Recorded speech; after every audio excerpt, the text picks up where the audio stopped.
Le camp de réfugiés palestiniens de Mar Elias en plein Beyrouth. Plus de 2600 personnes s'entassent dans ce minuscule camp, un des plus petits du Liban.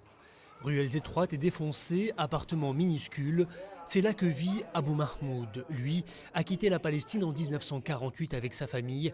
Il avait 8 ans. Depuis, une vie d'errance, de camp en camp, il a fini à Mar Elias en 1987.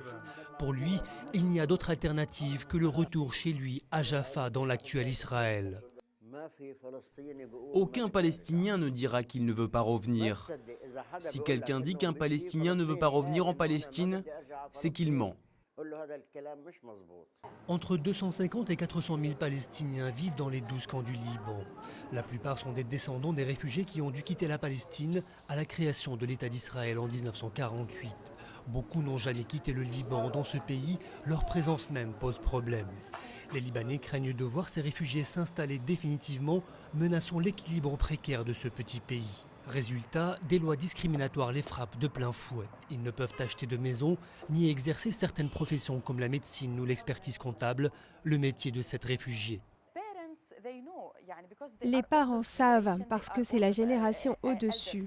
Ils connaissent cette situation. Mais ils ne disent rien à leurs enfants pour ne pas qu'ils perdent espoir et qu'ils continuent à étudier, qu'ils continuent à aller à l'université.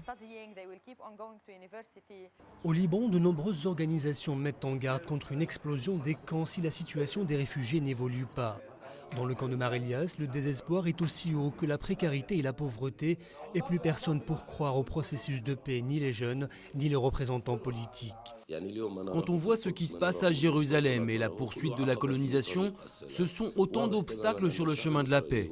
Il est évident que le peuple israélien et tous les gouvernements israéliens ne veulent pas réellement la paix.